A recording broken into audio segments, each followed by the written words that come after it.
Hello, this is Our Voices. Thank you for being with us. I'm Orion Itangishaka. Women are leading change for a safe and prosperous Sahel region of Africa. According to the UNDP, the United Nations Development Program says everyday women plays a crucial role in bringing peace and security to their communities and conflict-affected regions of Burkina Faso, Cameroon, Chad, Mali, Niger, and Nigeria.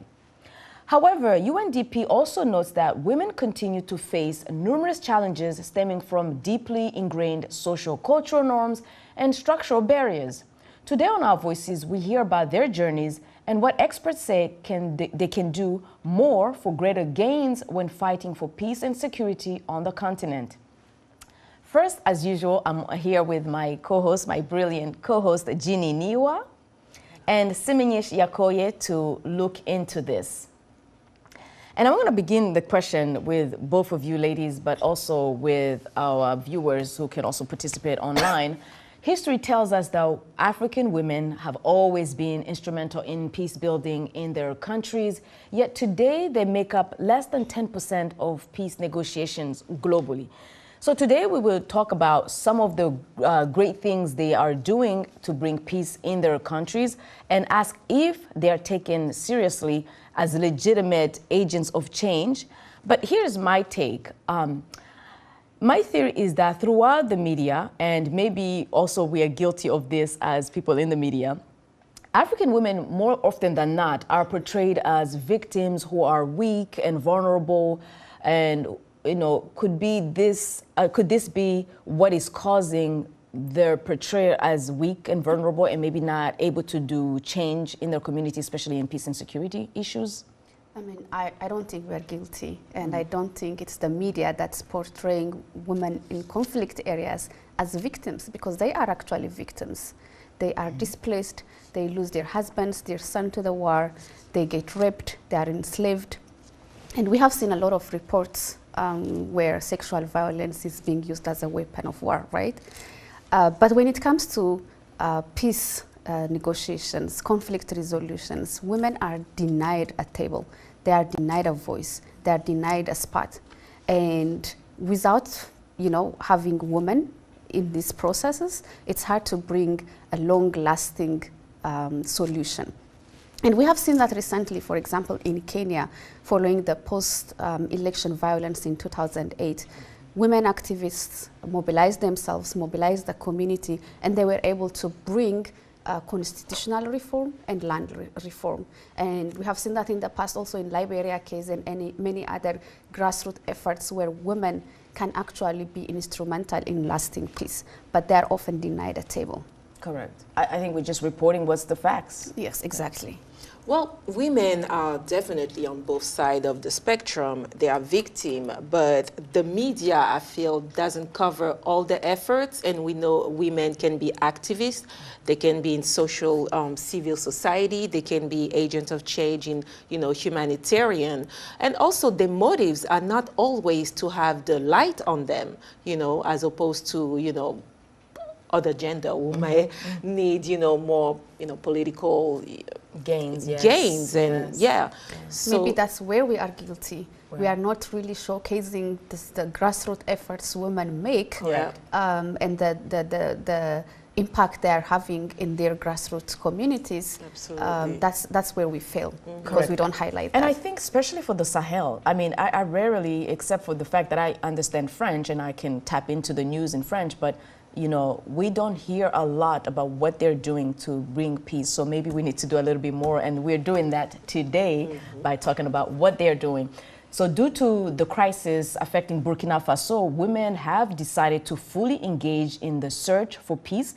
Through local associations and initiatives, women of all ages have become change makers, fighting for the return of peace, cohesion, and stability in the country.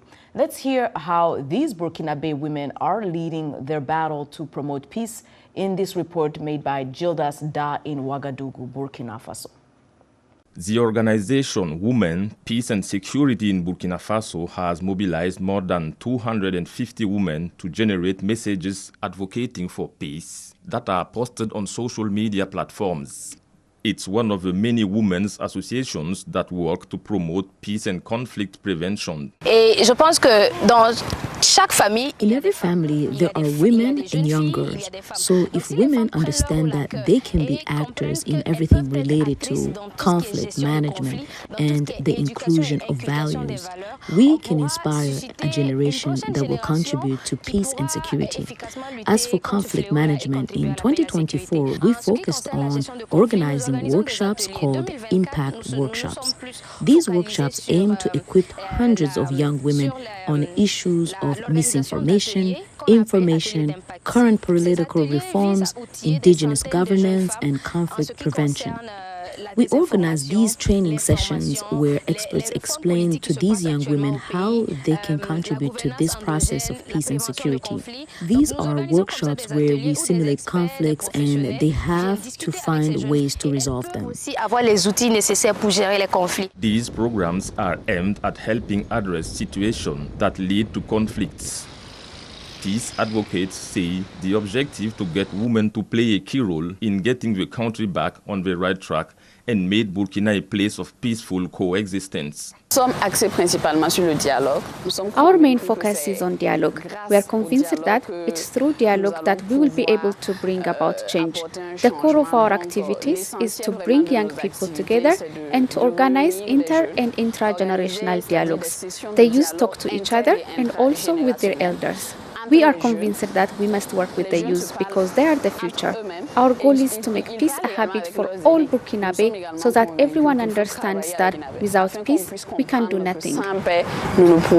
In Ouagadougou, Koudougou, as well as many other localities in the red zones, women continue their fight to help restore peace to Burkina, a country that has been scarred by years of horrors of terrorism. In Chad, another Sahel country grappling with the conflicts, associations like the Salam Women's Initiative are working to promote peace. Il y a également notre implication dans la médiation des conflits. There is our involvement in conflict resolution at the local level through our participation in both formal and informal processes. We mediate conflicts, whether they are related to land, gender, intercommunal, or religious issues. We also contribute to mediation and community dialogue. Currently, we are conducting research and studies on the impact of the conflict in Sudan on local populations, examining how young people and women are affected in order to develop programs for this vulnerable group. Afin justement de développer des programmes adéquats pour cette couche vulnérable. Women peace advocates say that because women in the African Sahel make up more than 50% of the population, they are instrumental in educating children. Therefore, they can play a critical role in conflict prevention as well as in promoting peace by building bridges between social groups to facilitate dialogue. For VOA, I am Gilles Dasda in Ouagadougou, Burkina Faso. Thanks, Gilles Dasda, for that report from Ouagadougou. To get a grassroots perspective on women in the Sahel region, we have with us Ms. Coumba Bah, a gender and communication specialist based in Mali. She is here in Washington, D.C. for networking, and we were able to get her come to our studio. Ms. Bah, thanks so much for joining us. Oh, it's me that really thank you for the opportunity to be able to have our modest voice be heard over the world. Indeed. Because true, when we are talking about all these conflicts, we know that in today's world there are over 100 different conflicts, but the Sahelian voices are not heard, let alone the women voices. Definitely. Thank you so so as much. a woman who is on the ground every day communicating with Malian women, how do you describe their resilience and their involvement in the peace and security process? I think we are all African women here, if I'm not mistaken. Yes. So we all know that as a woman, we are the backbone of our community. That media recognize that people recognize that or not. It's already being recognized at the grassroots level. I think that's just a given fact by the role that we play in our family, by the role that we play in childbearing, that the role that we play in taking care of our husbands and the parents and the community. And in peace processes is not also different. It's the same thing. True, at the global level, we are not being heard. But what we need to do at the grassroots level to appease, we are doing that. Be as a mediator, be as a woman counseling the young boys to not go on the vengeance route. But we are also actors. Because in Mali, I remember we have two different types of conflict. In my country specifically, even though terrorism, so-called jihadists, is taking over, but in the beginning we started with a secessionist, independentist revendication. Because in the northeast part of the country, we had since 1956, even prior to our independence, our brothers and sisters from the northeastern region, Kidal, always wanted to be separate from the state. So in 2012, they started again the fifth rebellion. So that rebellion... So different security issues. Yes, different security issues. Right. But because of armed and strategic, they unfortunately started working with a terrorism group to get access to more weapons, to get access to more men. So that's now it's kind of grayish. We don't know who is secessionist, we don't know who is terrorist with a jihadist revendication. Yeah. So women, when that war started, independentists, women actually are the one who sold the jewelry, are the one who really sold whatever they had to buy weapons for the husband and the boys, the son to fight. Because there had been a lingering revenge spirit since the 1963, where the first Malian government really didn't handle it because it was at the time people were not too aware of the human rights issues. So we can say that there had been some really strong violation, and that lingering effect had been there. They felt like they had to take charge. Exactly. Right. So you also give, these women a voice on your radio and TV show. In your show, what do women in Mali say the major issue is that they face in fighting for peace and security? So since 2017, we have been lucky to start a public conversation that we call Musoya. Musoya means womanhood. And we do have also a political once a month, 2 hours we give to political issues, because I strongly believe that women need to have spot at the table, and I think the best way for women to achieve the equality is the political route, because that's decision making, that's really being at the center of core decision making. So we give opportunities for women to come, and also on every single electoral processes, we also give 15 minutes free time to each candidate, any board, so they can come and talk about their agenda. But even though arms are cracking, from 2012 to today, I do not remember one single day where we have not had bloodshed in my country. Wow. I don't remember. Every single day we have communiques coming of people dying, civilian and armed forces. But beside that, when you give power to women to speak, they revendicate poverty, they revendicate social, they don't revendicate, security comes, but security seldom comes as the first priority. They say we want our kids to have school, we want our kids to have opportunity to go to work and not be sitting, because we have a lot of employment issues.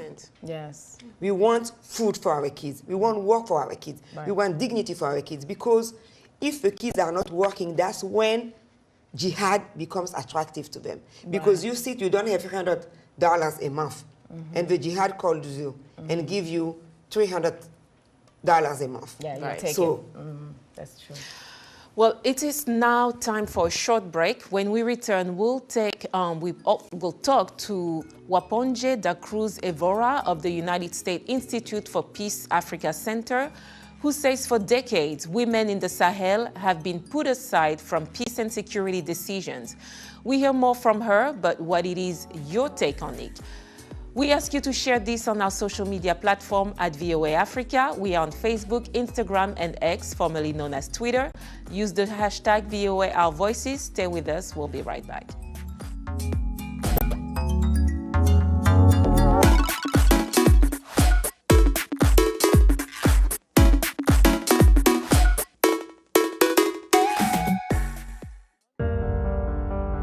times of change, when the world seems uncertain, and what we hear doesn't reflect what we see, we seek the truth. When we are told only part of the story, we lose trust. In moments of crisis, our dreams, hopes, and wishes for a better tomorrow depends on a free press. At Voice of America, we bring you the stories that people take risks to see. We connect the world and unite it with truth. At Voice of America, we show you the whole picture.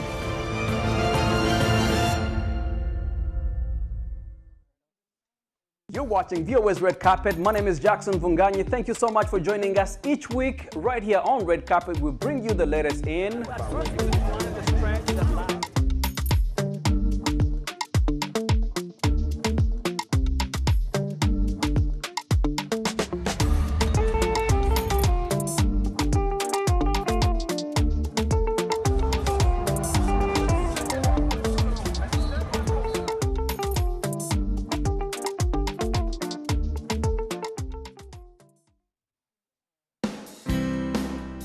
health, wellness, sport, beauty, medical breakthroughs. Healthy Living cares about your well-being. What are the main health concerns in Africa and around the world? Find out the latest on coronavirus. Connect with our experts and ask them questions. How long does the virus stay? Join me, Linor Moudou, in Washington, every week on Healthy Living, right here on VOA.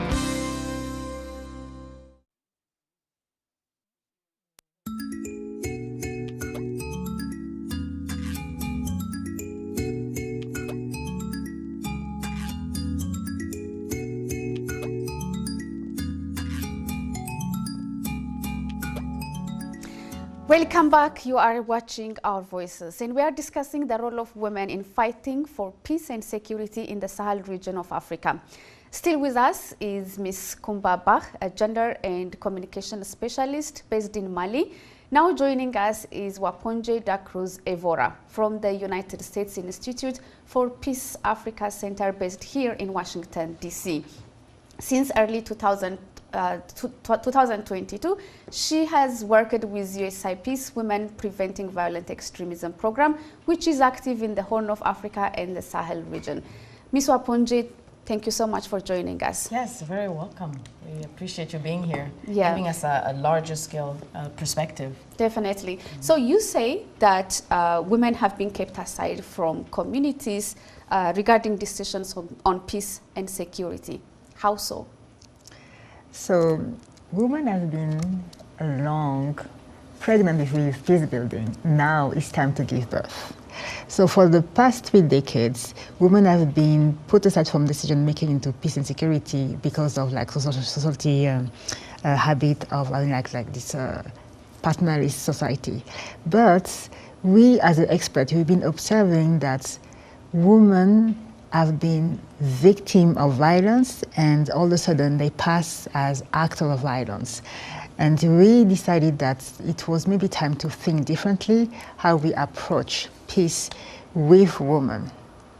So what was done wrong in the past? What do you think was missing from the efforts in the past? What was missing is the voice of women, definitely. So in the Sahel, we are working in Mali, Niger, and Burkina Faso. The women have been really interested into taking part to the peace. They've been like involving, but they were lacking some capacity to gather and organize effectively their efforts. So with the Women Preventing Violent Extremism program, so we build the capacity of women into techniques for dialogues, advocacy, to be able to be those voices who are missing into the process of peace building. So more like the experience that they need to actually do the work on a professional and leadership level, right? So what we know as experts is that all the top-down strategies that have been taken like in the past 10 years and the military approaches was not the best. So at USIP, we collaborate with partners at national level, at community level. We really start by the community level and we work the way up to the national level. It's like against the traditional way. To be able to build with the community at the grassroots, and the women play that link between the community and the national level to be able to inform policies. But before that, and I think we've asked Ms. Bah the similar question, considering the cultural norms, the religious norms, the societal factors in the Sahel countries that you work in, how interested are women really in their roles, especially regarding peace and security? Are they really interested, or do they just find themselves in there and they have to do it? When you're training them, are young women at university level interested in doing this type of work? So the women are determined because they are like seen on the scene every day. They saw the rise of the violence into their community, and they are engaged, but they don't know how to get their voice heard. So the women are part of it, and what we do is just to help them to structure the way they can approach and better influence the process and be part of the decision. So once they are part of it, what type of policies in the country you work on have been effective ensuring women's voice are considered in resolving conflicts? So since we've been implementing the WIPF program in Niger, Mali, and Burkina Faso, so we saw that women have been recognized as part of the civil society and respected and have an influence as a voice to be able to do the link between the community and the national level. And what they have been doing, we saw that women have tried to find an anchor into the national policy. So they've been playing the role of advising how the government can put in place policy were effective, because they recognize that the military approach is not the only way to do things. And in Mali, for example, that's great. Yes, and we're going to come back to the Mali case as well, and I'm going to ask Ms. Bah when we come back in a second what the women are actually asking their governments to do. But before we continue our discussion, let's hear what some of the women in Bamako, Mali, think can be done more to attain peace amid the extremism and conflict in the Sahel. We have Mariam Sissoko, Soka Naba, and then we have Dansoka, Fatima Touré, and Idiar Ratu Konate in our Your Voice segment, and then we will be right back.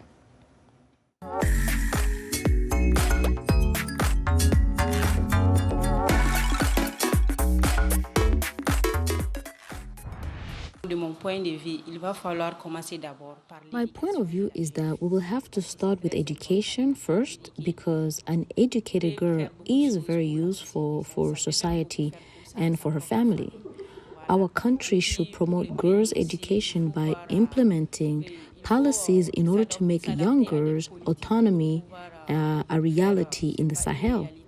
About young girls' autonomy, I can take example on Mali. It exists a policy called 052, which advocates granted 30% of nominative and elective position to women, but this policy isn't totally implemented.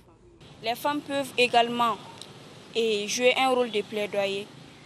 Women can also play an advocacy role on human rights protection, gender equality, which are key elements for building a resilient and peaceful society.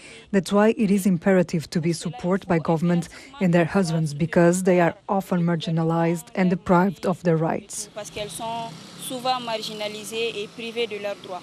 Les femmes peuvent promouvoir la paix et lutter contre l'extrémisme violent. Women can promote peace and fight violent extremism by first educating themselves. As Nelson Mandela said, educating a woman is to educate a nation. We noticed that our mothers in the Sahel have not been to school. They must go to school to learn things and raise awareness around them. Also, they should inform themselves and get involved in the nation activities. Women can fight extremism by being informed and being educated.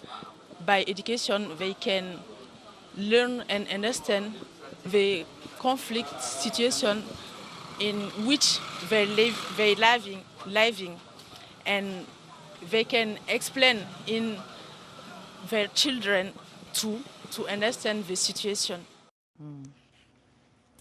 Lots of perspective there, but let's come back to you, Ms. Bah. What are they asking of the government now? Inclusion. Inclusion, inclusion, inclusion. Nobody can serve us better than ourselves.